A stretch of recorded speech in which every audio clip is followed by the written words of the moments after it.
Coca-Cola, you know the name. It needs no introduction, right? You've probably had it lots of times. It's more than just a soda, it's a worldwide icon. But have you ever stopped to think about how it all started?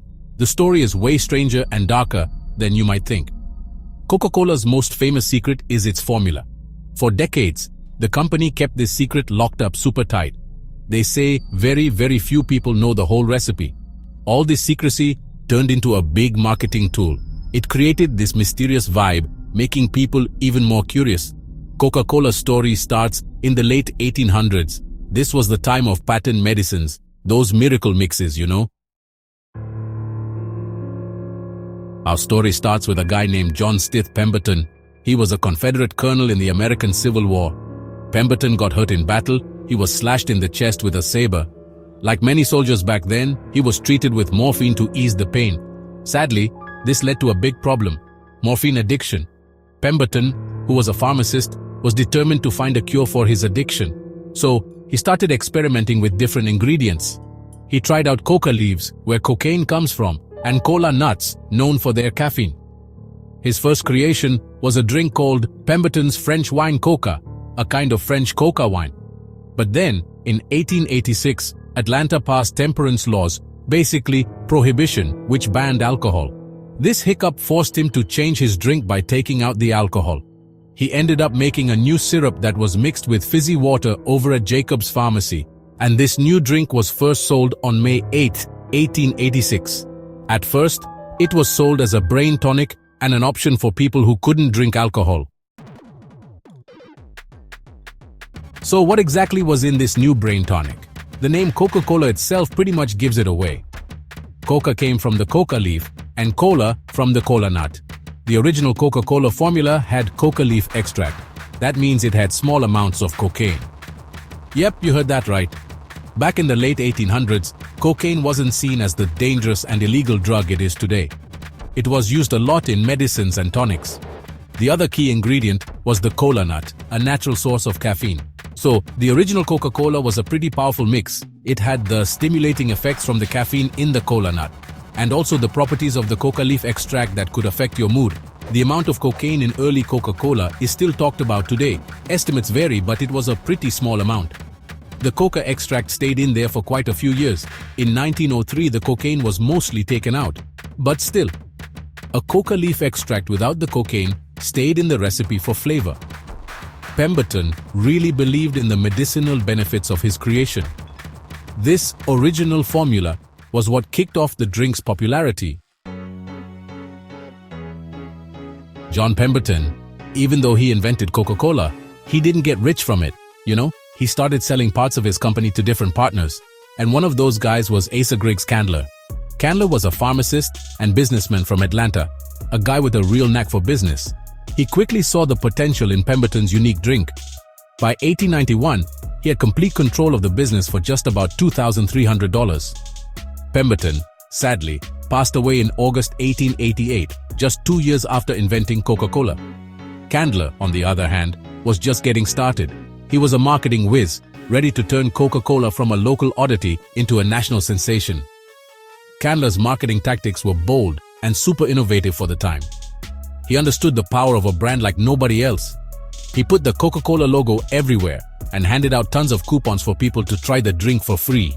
He also made sure the product was always good and the same every time. With Candler in charge, sales just exploded. So, World War I, that was like the first big chance for Coca-Cola to go out and meet the world. And guess what?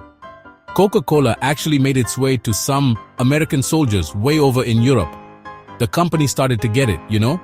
That their drink could be a real comfort, like a little taste of home for the soldiers who were so far away. But the real game changer? That was World War II. Now, Robert Woodruff, he was the big boss at Coca-Cola back then, and he made a super important decision. He announced that every American soldier should be able to grab a Coke for just 5 cents. Didn't matter where they were in the world, and no matter what it cost the company to make it happen. So, Coca-Cola started setting up bottling plants right near the front lines and military bases all across the globe. And a lot of times the government even helped build these factories, because Coca-Cola was seen as super important for keeping the soldiers' spirits high. And because of that, the drink basically got introduced to a whole bunch of new countries. Coca-Cola pretty much became another name for the American soldier. After the war, lots of those factories in other countries kept right on working. And those factories, they were the start of Coca-Cola being a big deal all over the world, for good. The war was really what kicked things off and turned Coca-Cola into a real global sensation. After World War II, Coca-Cola wasn't just selling a drink, it was selling an idea. It was selling the American way of life, the American lifestyle.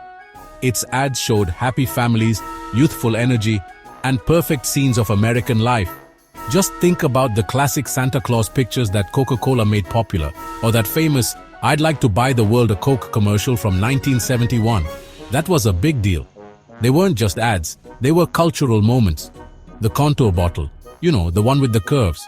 It came out in 1915 and became a symbol everyone knew right away. It was designed so you could tell what it was, even if it was broken or in the dark, just by touch.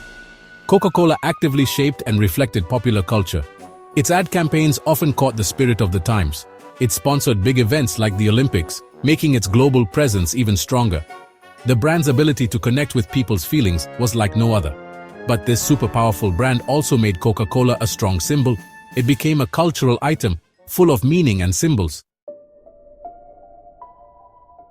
Even with its squeaky clean image, Coca-Cola faced some really serious controversies throughout its history. A common theme has been accusations of taking advantage of workers. In many parts of the world, especially in developing countries, Coca-Cola's bottling plants and supply chains came under fire. There were tons of complaints about poor working conditions, low pay, and stopping union activities. One of the most talked about cases involved Coca-Cola's bottlers in Colombia. In the late 90s and early 2000s, serious accusations came out that paramilitary groups were used to scare and even kill union leaders at these plants. Lawsuits were filed against Coca-Cola in the United States, saying the company was involved.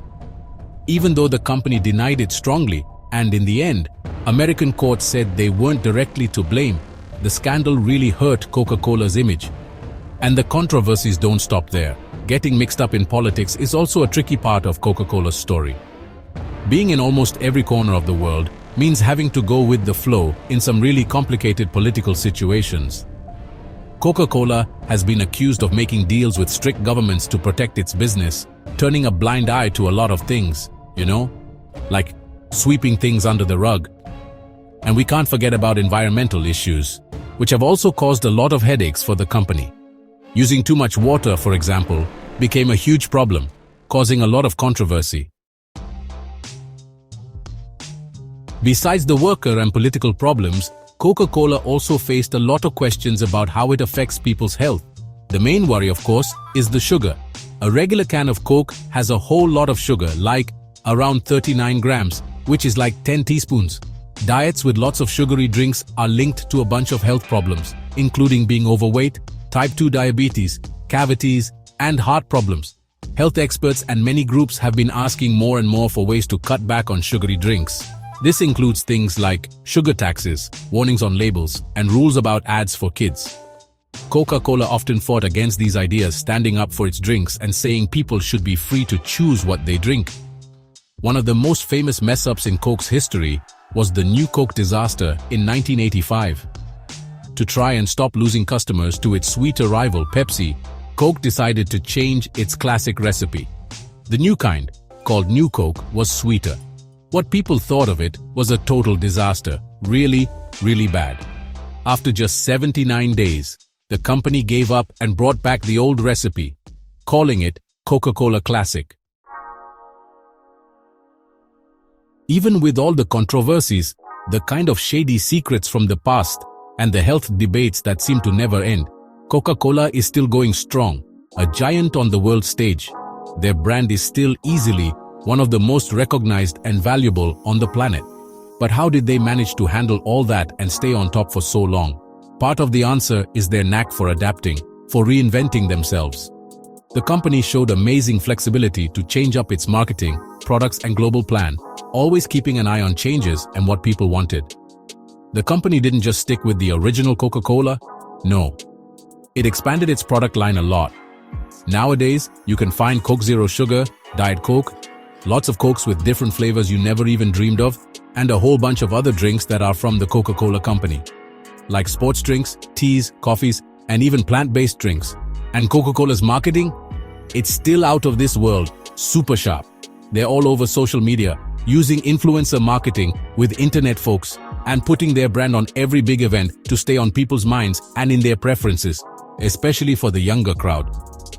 The company also doesn't skimp on researching and understanding local markets all over the world.